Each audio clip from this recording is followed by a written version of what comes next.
Hi and welcome to The Art of Crime with me, Tara. It is fabulous to have you here. Thank you so much for tuning in. This is the channel where we take the world of art and the world of crime and see what they come up with when they bounce together. In today's case, I'm going to be butchering the Italian language, so massive apologies in advance, but I'm going to be talking to you about Caravaggio. Caravaggio was born Michelangelo Merisi, I believe, and this was on the 29th of September in 1571. He was born to parents Fermo and Lucia in Milan. Sadly, Caravaggio actually lost both of his parents at an early age. I couldn't find the exact age that they passed away or how old Caravaggio was when he was a child when they passed, but sadly they passed away to the plague. Although I couldn't find much on his earlier life, there wasn't really much information on his childhood. What we do know is he moved to Rome quite early on and began selling his artwork pretty much straight away into his early 20s. Now, I've only done a few videos for YouTube and the art of crime, and the ones that I have done, there's been the odd one that's had a very, very tedious link from art to crime, probably sometimes just a toe in the water, so to speak, for the artist and crime. However, Caravaggio is on another level. He was feet first into the world of art and crime. As Caravaggio was growing his profile as an artist, he was actually growing a not so wanted profile as a criminal. He spent most of his time drinking, gambling, basically everything that comes along with that, and alcohol with regards to fighting, anything along those sorts of lines. As is today, obviously not with the restrictions and everything, now they're being a bit lifted, it may change, but as of today, as it would have been back then, alcohol and brawling just don't mix, and clearly it was a bad mix for Caravaggio. Between 1598 and 1601, police records actually show that Caravaggio was well known by police, let's say. He had many, not so much convictions, but altercations with the law. Some are very strange, but given the time of the century, some of them make more sense than others. In one instance, he was actually sued for carrying a sword without a license, and he was also accused of using that sword to attack someone. Not only that, he's strolling around with his sword that he didn't have a permit for. He was actually sued for beating a man with a stick. Kind of wondering why you're beating someone with a stick when you have a sword, but don't know whether that's just me. Never own a sword. All of these altercations that took place were always around the hours of 2 and 3 o'clock in the morning.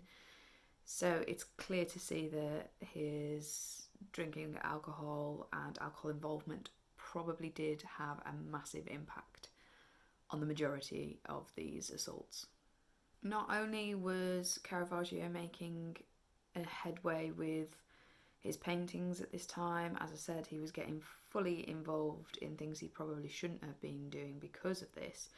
However, he didn't help himself at all by creating or having run-ins with another artist, Giovanni Baglioni. I'm so sorry if I'm saying these names wrong. Now, Giovanni was a little bit older than Caravaggio. He, by a few years, I think it was 3 or 4 years from what I could see. Again, no definitive dates that I could find. However, he took a great influence from the younger artists. He really did take inspiration from Caravaggio. And the best way I could probably describe their relationship is it's kind of like the social media spat of yesteryear. It's something that you'd probably expect to see on social media these days, however, in paintful. There was actually a series of paintings that were commissioned by brothers.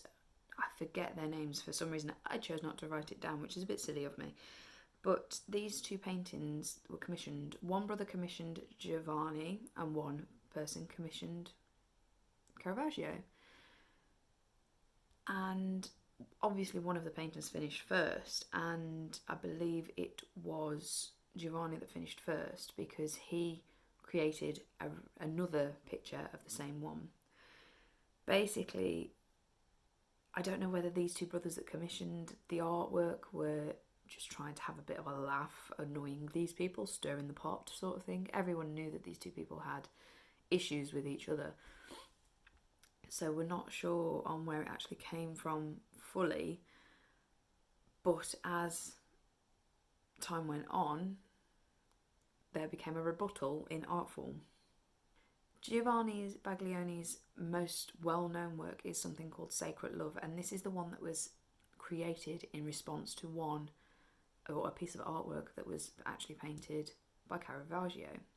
The Arma Vinci Omnia. I am so sorry if I'm saying that incorrectly, but here are the two pictures. Giovanni's painting exists in two versions, as I say, and it is the second one that caused the controversy as it caricatured Caravaggio, similar to how memes would be shared today on social media. This was a direct dig at his opponent. It was clear Baglioni was greatly influenced by Caravaggio. You can see in the images how similar they are. If I hadn't researched these, I would have assumed, very poorly of me, that these were painted by the same artist. Now, I'm not an art critic, and if I can see that, anyone can see it. I think it's safe to say that it's quite obvious. And again, at the time, it was extremely obvious. People could see that these two pieces of work were extremely similar. So much so that Caravaggio himself and those that supported him in his circle believed that Baglioni had plagiarised his work. It actually got so heated between the two artists that Baglioni filed a libel suit against Caravaggio, and this was in 1603. The reason Baglioni brought a libel case against Caravaggio, not only Caravaggio, there was actually 3 other men involved, was because of some poems that were written in response to these paintings. Now, I'm not going to read these paintings because some of them very naughty, they're not great. You can find them online. I definitely recommend having a good read.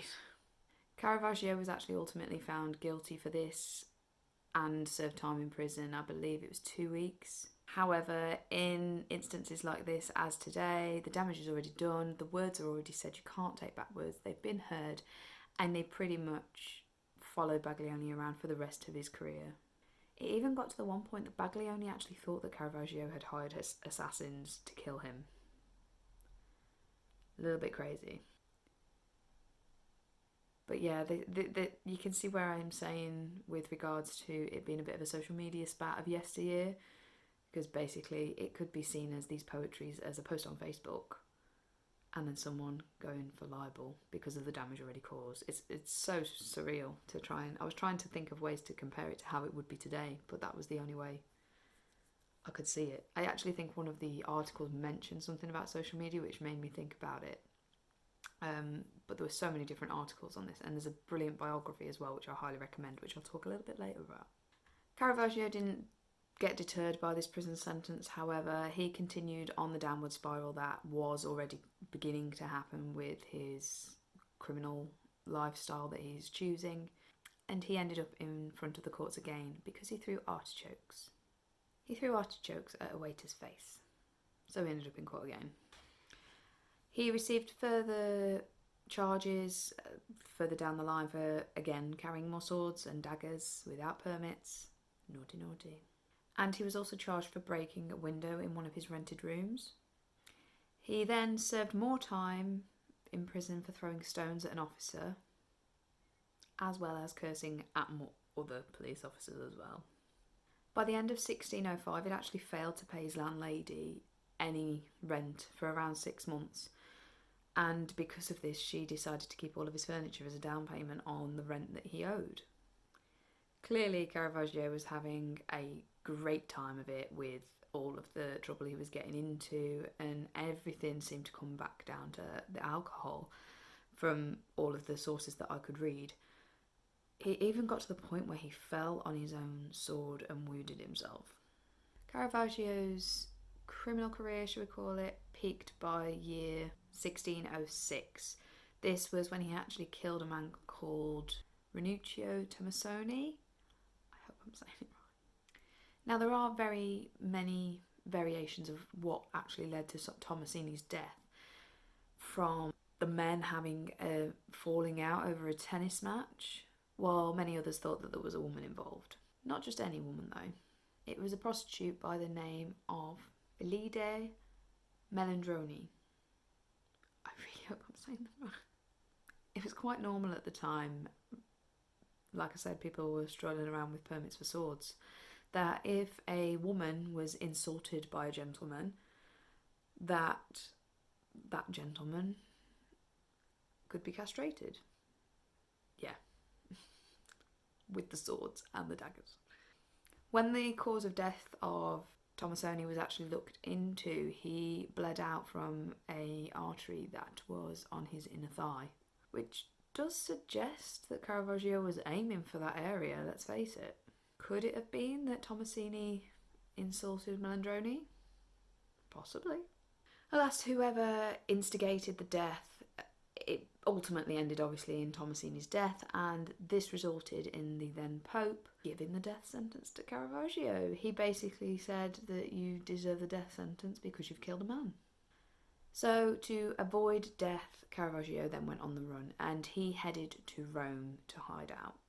He lived in exile in Rome for a little while, and as he was there, he continued to paint. He continued to paint as he had done previously, but he also continued his criminal antics. So you think, considering a man on the run, living in exile, may want to keep his head down if he's trying to avoid the death penalty, you know. Let's not get killed. But yeah, no, he decided against that in his infinite wisdom. He went on to actually attack a knight, someone that was actually very well known. Now I'm going to read his name so I don't get it incorrect. And it was another Giovanni, maybe he just has issues with Giovannis. Giovanni Rodomonte Roero. I'm hoping I'm saying it right, I'm so sorry. He was actually the most senior knight at the time of the Order of St. John in Malta.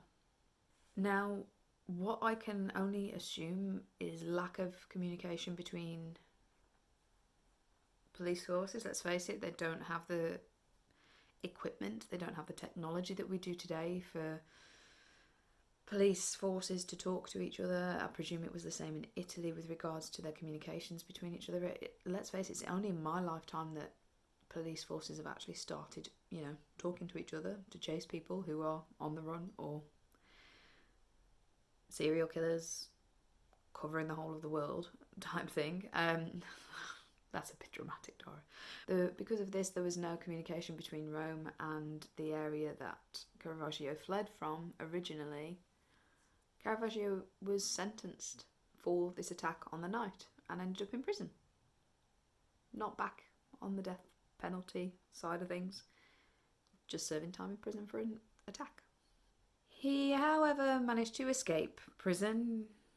Luck was on his side for whatever reason, and he fled to Naples this time. However, whilst in Naples, his past caught up with him in Roero, the knight, actually found him and gave him a pretty nasty disfigurement on his face as a reward for what he had previously done to him. It actually all came to a very abrupt end for Caravaggio, because when he began to make his way back, he actually decided to head back to Rome in 1610, I believe. He decided to head back to Rome. He was fed up of running, he was fed up of being chased, in the hopes of getting a papal pardon from the Pope to spare his life. However, on his way back, he arrived at a small town called Porto Ercole. I'm guessing that's not how you pronounce it. I'm sorry. Caravaggio actually passed away at the age of 38, apparently from a fever. Or did he?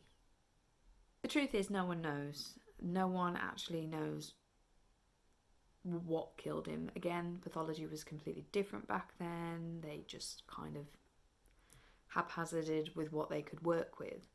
There's been many tales of causes of death though, from syphilis to lead poisoning to an infected sword wound. Either of those three could possibly be the reason he's dead. Let's face it, he had the attack on his face with a sword, which could have become an infected wound. He clearly hung around with prostitutes, so syphilis again could have been a big one. Lead poisoning, I don't have a theory on that one, sorry, other than drinking from lead cups, which again, probably possible.